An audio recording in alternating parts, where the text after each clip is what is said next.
where you get cousins confederation. So cousins are brought in-laws are brought in, and they see things differently. And let me mention something that happens in family businesses from my experience. There is an automatically appointed consultant, sometimes for the good, sometimes for the bad. And who are these consultants? You want to guess? Spouses. Spouses. They tell the brother, when are you ever going to stand up to him?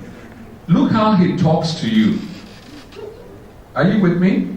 He still talks to you like you're that little boy.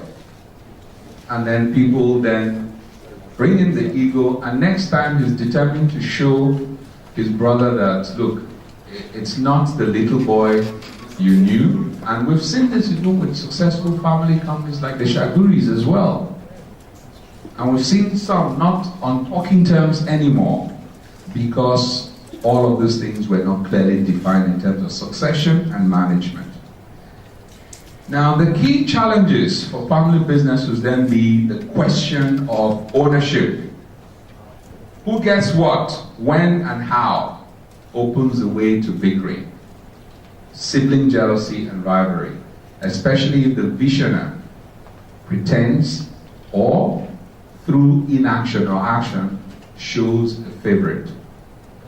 Where all of them are employees and you show a favorite, this is the person who will succeed me as the leader, people tend to have the option they can go elsewhere.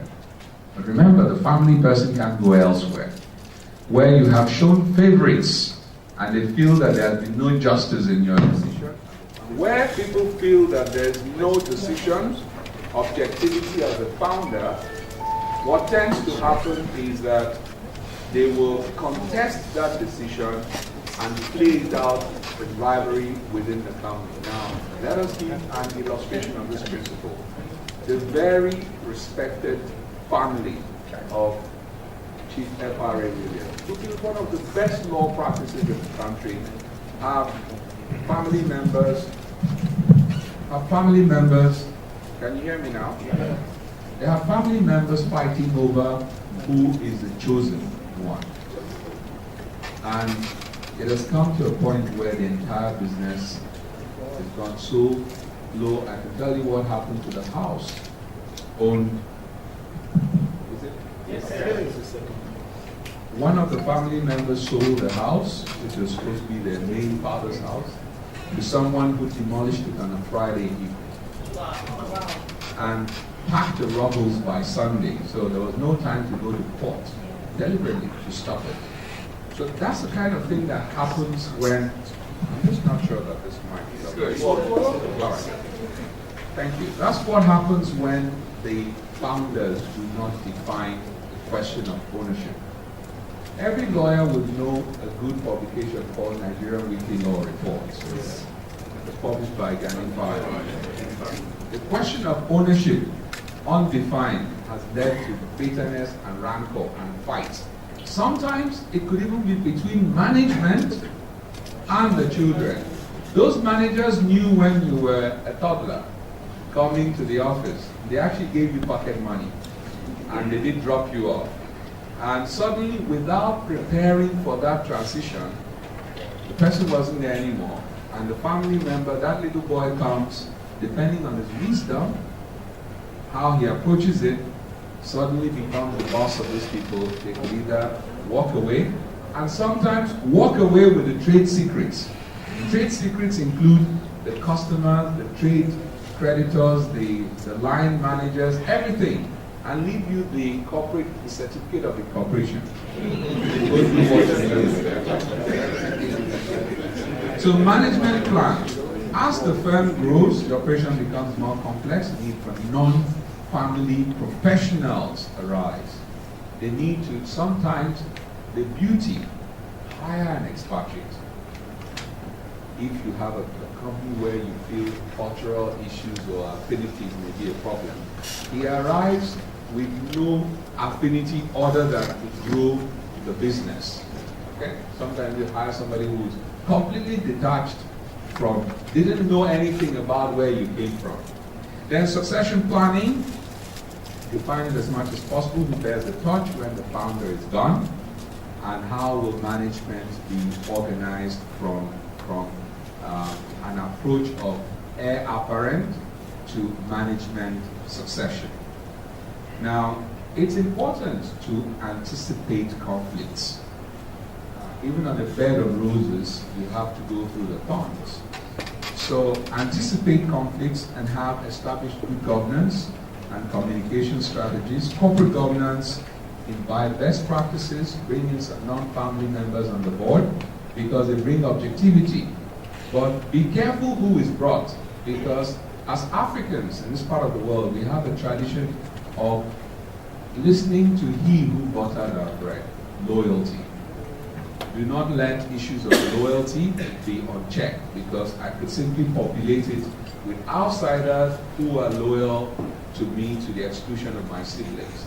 So it's important to get respectable members of the board and ensure corporate governance so that there's independence of thought processes and ideas, and people who can ask questions. Why are we doing this? And family governance as well. I know a family that the founder transited and left 51 children. Now, that sort of need to have a family assembly, a general meeting of family. Yeah, and it was a very successful person. Yesterday, a book was presented by Ed Kiesel on a brief history of German companies in Nigeria. And it was interesting to see how we evolved the Lagos Hamburg line, and to see companies that have done very well here, some founded here, taken to Germany, and some brought here, to see that family businesses, they constituted the majority of those businesses, and they've done very well. A company like Geisler had done extremely well and was the sole person doing Mercedes-Benz here, and who was managing more or less Lufthansa's operations up until 1960 locally here. So it's important to put that. So the second thing there is communicate. When people don't hear from you, they fill up their minds with suppositions and speculations, and people actually act on speculations and take decisions based on it. And then the plan must be clear as to who the next person will be, or whether it will be management of the company, continue to reside in the family, or will there be a buyout by employees. And it does help to think externally a lot of the time. Now, I talked about estate planning because we cannot talk about family business, especially if it's in the first generation transiting, without talking about estate planning.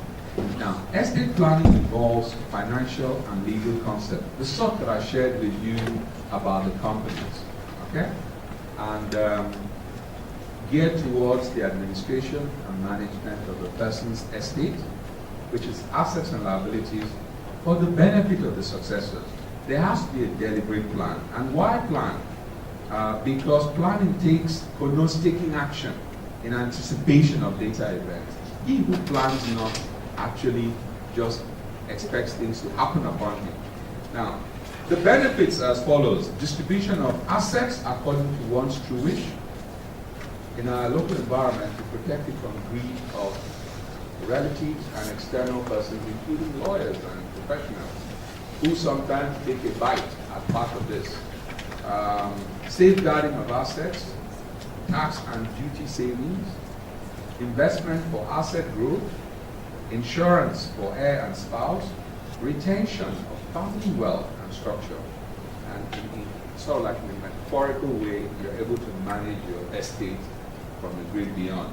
Now, I know people have said, so we talk about this, it's what happens. This is something that I advise everyone to pay attention to, especially people in family groups. One of my students at the Lagos Business School came and told me years ago that, after what you told us, it happened upon them. Because I used to tell them that what is the most important document when a man passes away? It is the death certificate. As cold as that sounds. Whilst they were in the village mourning the man, the young second wife took ill on boat and left them and went back to Lagos.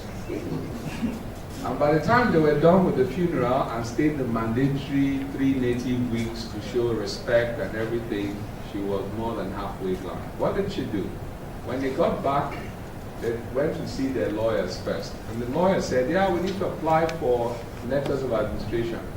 And the source document, you can't apply for someone's estate. The first thing the court will say is, the presumption is he's alive until you show them a certificate showing he's no more. So they said, okay, that's true, we'll go to the hospital and get it. When they got to the hospital, they said, no, you took it about 3-4 weeks ago. He said, not us. He said, look, you said that was his wife. He came here and he took it. He actually took it the day they had service of songs. So it's important. I'm not saying that we all go material, but I'm just saying that these things happen and better to be vigilant. Now, the forms of estate planning, write a will. But a will is ambulatory. The opening words of a will says, this is the last will and testament of Fabian Ajogwu. Sounds, I know some people don't even like hearing that. Let me tell you in a lighter mood. I once had a client who said, write me a will. So I introduced him one of my lawyers. We made the first draft and gave it. So the lawyer reminded him to send it back. We finished everything, was to send the final version back. So he called and said, okay, no, I'm busy, I'm traveling, call me next week. He called him next, said he was in a meeting. He called him the 3rd week. And after he dropped, the client called him back and said, why have you been calling me? He said, no, I just said, did you have a dream or something? I'm just calling you to finish and close the file. He didn't believe him. He then called me and asked, is there something that we know? So most people will talk about this, think about it, but never end up doing it. So for those kinds of people, you may think about trusts, simplicity or managed trusts by companies, and you can store the family wealth in terms of the shareholding and everything there. They can manage and administer it dispassionately. Gifts intervivals. If you know the kind of family you have, you may want to make the gift whilst alive. Number 5, Ojo Road. Take it, John, my son, it's yours. Number 6, Cookie Road. Take it, Evening, my daughter, this is yours. And everybody sees it when they can't challenge you. When the person is no more, they'll be bold enough to say, yeah, he was kind of senile towards the later day. They're bold enough to say their father was senile, or he wasn't in his right frame, or he was acting under undue influence. And such is alleged when a man gives all his belongings to a young mistress. One proof that he was acting under undue influence. To national mortis causes gift in anticipation of death. Communal ownership. Joint ownership, I mean, I won't spend time on this, it's different from co-ownership. So be careful the choices that you make on it. One is typically good for families, spouse. One is good co-owners for businesses. Family-owned companies, as I have done, and I encourage you to do so. Futuristic acts like, here's the certificate of occupancy of this, here's the shareholding of this, but I will enjoy the benefit until this happens. Estate freeze. The last one is a very funny one. Look at it. By doing nothing, you also do something, which is you end up not planning and it's by default. This comes after a long speech with a pleasing few words to hear. In conclusion, family businesses dominate global economic landscape from SMEs to conglomerates. And there's a McKinsey forecast that by 2025 there will be more than 15,000 companies worldwide with at least $1 billion in annual revenues, of which 37% will be emerging market family firms. Here's your opportunity to build to last. Family business owners must be accountable, as I mentioned. That accountability is very important for sustainability to all stakeholders and choose to be bound by the same levels of standards that govern non-family owned firms. That is, a family business doesn't mean you shouldn't do what makes a Total or ExxonMobil successful, which is run it properly. And lastly, we must look beyond the wealth that we're acquiring now and establish sustainable businesses and structures for the future generation, even to the 100th degree. I thank the organizers for inviting me, and I thank you for listening.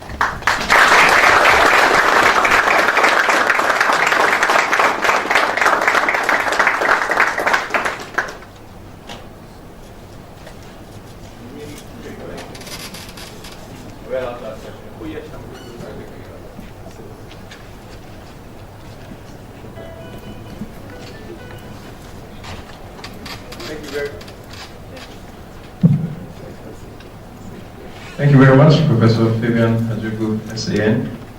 I'll leave here today and go straight to a lawyer to get him to prepare my will. Even though I don't intend to die until about 150 years from now. Just in case you don't know, my name is Babajide, and where I come from, it means I was and I am. So I'm a cousin to Jesus Christ. Alright, we'll break for tea in a few minutes, but I know that a lot of us have questions to ask. So we would give the opportunity for a few questions from each of the speakers that have spoken, Professor Otomi, Professor Ajogwu, Dr. Ogwu, and Professor Ajogwu. So questions, please. I see the man from the Certified Institute of Family Business. Man seated right behind Professor Ajogwu. Please take the mic to him. Please tell us your name and where you're from for the benefits of those who just arrived. My name is Gabriel. I'm from Lagos State.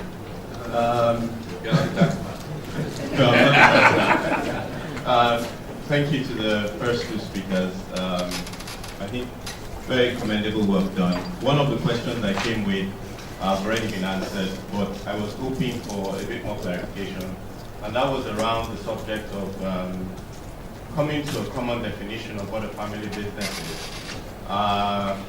Listening to the professor, there was some light shed, but I was hoping that we could get a bit more insight. At the maturity stage of a family enterprise, what do you define as a family business? For instance, when they go public. In Europe, it's 25% of the shares are still held in the family, then it's family control. Do we have any such restrictions in Nigeria? Secondly, on corporate governance, are there any frameworks you recommend? I know sometimes the Institute of Directors does recommend codes for non-publicly listed companies. I've not come across any for Nigeria, but is there a recommendation? And then a contribution, if you don't mind, I'll sit down now. To the point from Dr. Ajogwu's presentation, I think there's a distinction that can be learned if we shifted the focus from defining them as family-owned businesses to enterprising families, because that way, the business that created the wealth in the founding generation does not need to be the business that the succeeding generation flowed into. And if we look at family businesses that way, people like the Vinedions and Okada, for instance, Okada Air, you could say there was a liquidity event and Okada Air disappeared, but then the Vinedion University came forth. So there can be transition of wealth from generation to generation, but not necessarily in the form that the founding entrepreneur started with. Thank you. Next question. Very last row, right opposite me. Right opposite me. Thank you very much. One of the challenges, I guess most of us here are pioneers of businesses, and some of us are, maybe second generation, young executives trying to, in the early stages of the transition. And some of us we know some of these concepts, these theories, these corporate governance, these best practices. We've heard, what is the best approach to communicate that with your founders, your pioneers? Don't kill your father. Without sounding like you want to kill them in the future. No, but what's the best way to kind of communicate it? Because there's going to be some clashes, there's going to be some difference. They've come 40 years without having some of these structures in place. You don't want to sound too theoretical.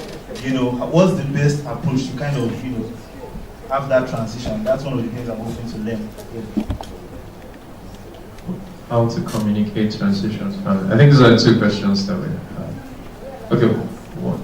Say again? We're taking all the questions now, so just two more. Okay, we've had 2 males and 2 females. Let's round up with that.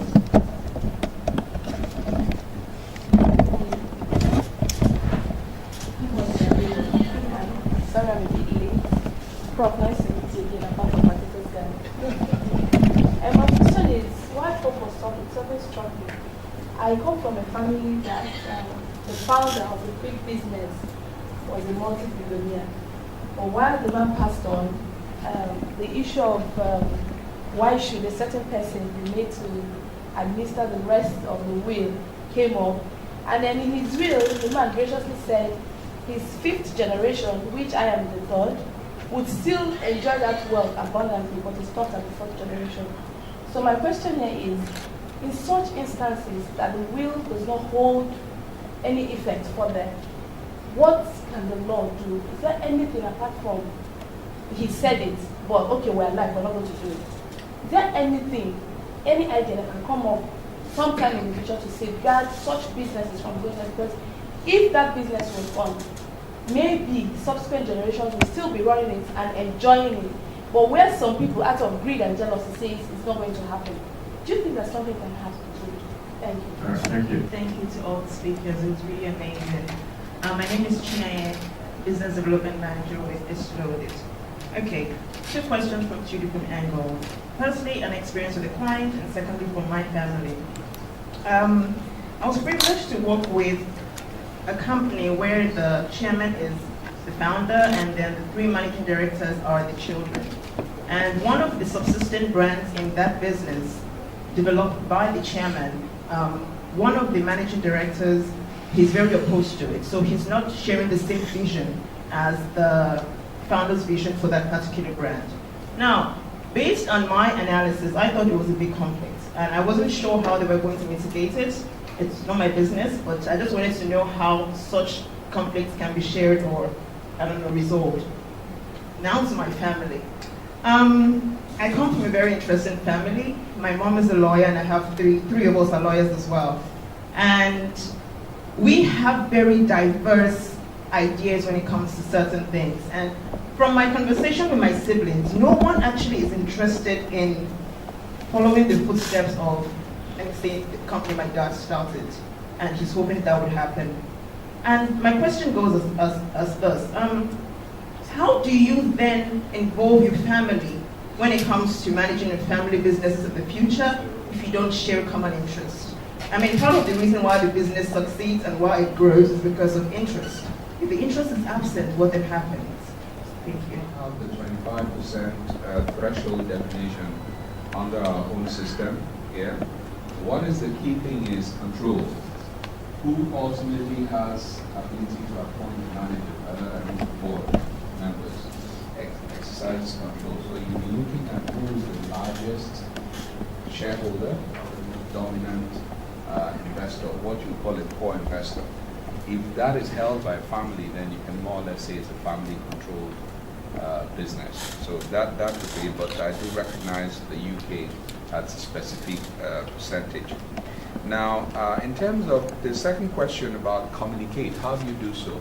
As plain as it is, by communication means that you have audited financial statements of the company, and so there's communication in terms of the performance of the business.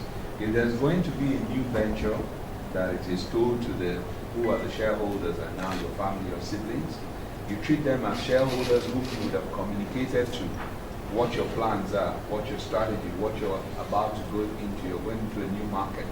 If they're board members, that you give them complete information.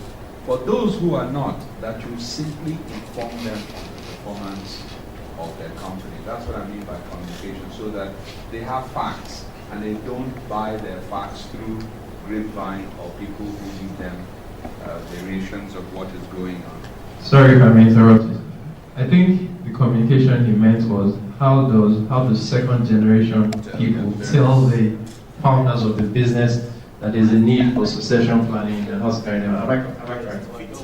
Yes. How do the founders of businesses adopt some of the things that you recommended? because he said that some of them have carried on these businesses for 3 decades, and it is thriving and flourishing, and then you're coming from business school or graduate school and you're trying to tell them about systems and structures. Well, determine what is the power of your influence. If the founder still regards you as someone he can listen to, or regards you as someone who's still too young to tell him, it's a matter of influence now, in which case there's no defined structure.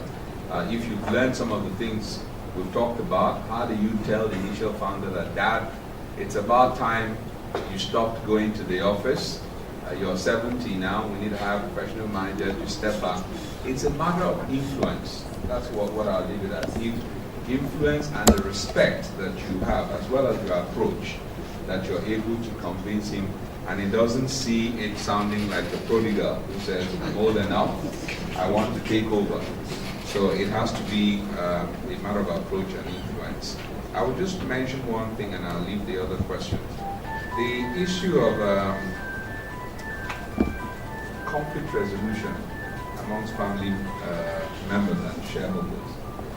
This is one thing that can easily destroy the company.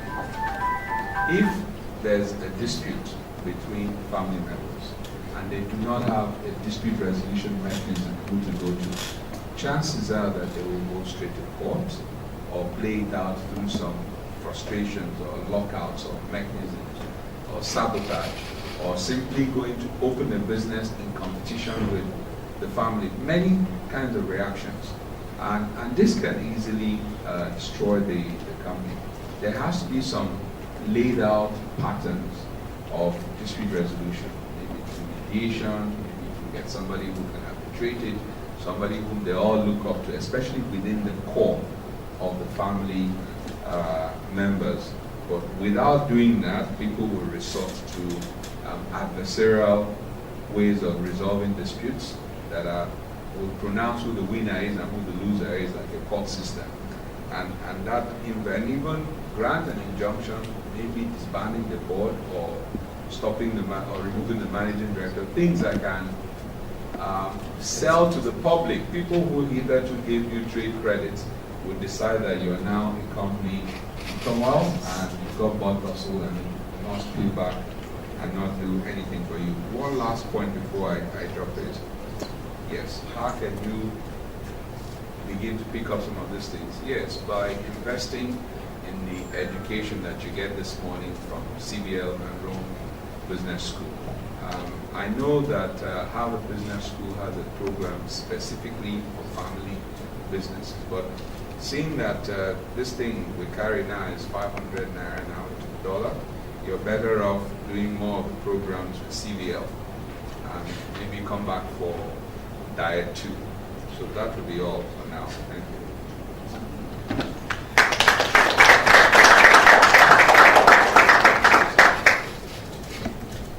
Thank you very much. Well, I quite agree with the prof that we don't have a definition for FOB in Nigeria, but the issue of name becomes very paramount, especially knowing who owns the business and who is there. I agree with my brother here who spoke about the Okada transition, the transition from the airline to the university. But then, on another dimension, it's a transition. The family is still in business, but I know that the university would not have employed the same set of people who were employed by the airline. And one other thing that you look at as a business consultant is that there is no reason why the airline should die.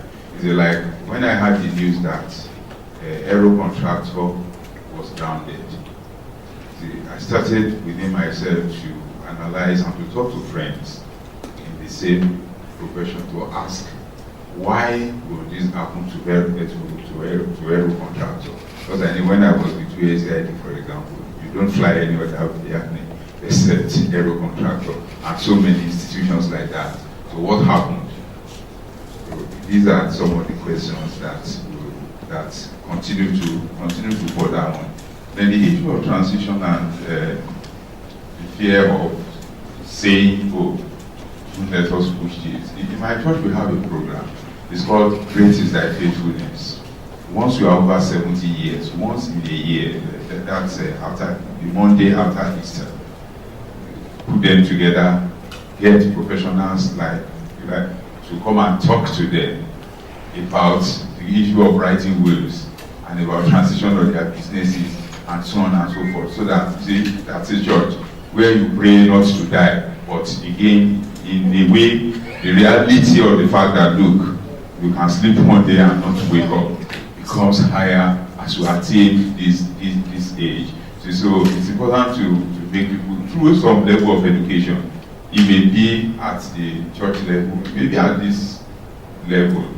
It's important if we have fathers or parents who can benefit from this sort of program, let's begin to work towards bringing them to the platform so that they can understand what they're doing. And I think the question you asked about the store on the generational move, well, one or two things that will help you is to get a very